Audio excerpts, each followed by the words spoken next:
नितीन देसाईंच्या आत्महत्येला आज 1 वर्ष पूर्ण झालेलं आहे, पण याच्यामध्ये जे संबंधित आरोपी होते त्यांना अजूनही अटक झालेली नाहीये. प्रश्न असा आहे की आता नितीन देसाईंच्या एनटी स्टुडिओचं नेमकं काय होणार आणि मराठी माणसाचा एक मुद्दा म्हणून हा मराठी माणसाचा मुद्दा आहेच.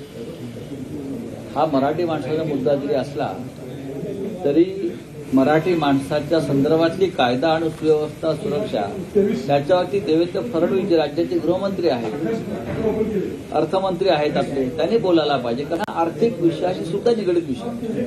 चला थँक्यू. आता तुम्ही आता महत्वाच्या मुद्द्यावर आल्यात, बोला. कशी तयारी, काय संदेश पुण्यामध्ये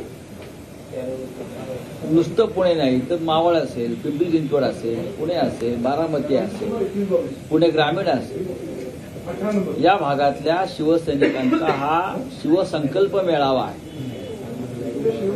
गणेश कला क्रीडा मंदिरामध्ये हा मेळावा उद्या होतोय दिवसभर. आणि चला जिंकूया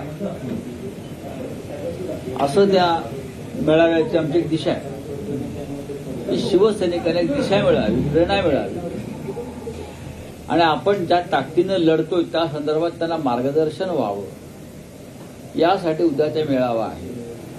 शिवसेनेचे पक्षप्रमुख उद्धव ठाकरे यांचं पुण्यामध्ये सकाळी आगमन झालं.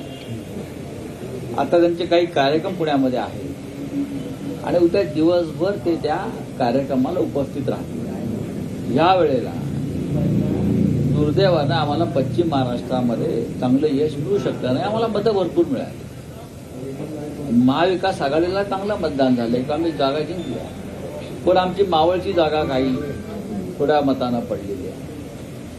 त्यानंतर सांगलीमध्ये आम्हाला यश प्राप्त झालं नाही, पण विधानसभेला मात्र आम्ही पुणे आणि ग्रामीण आसपास या भागामध्ये खूप चांगल्या ताकदीनं लढू. पुण्यामध्ये आम्ही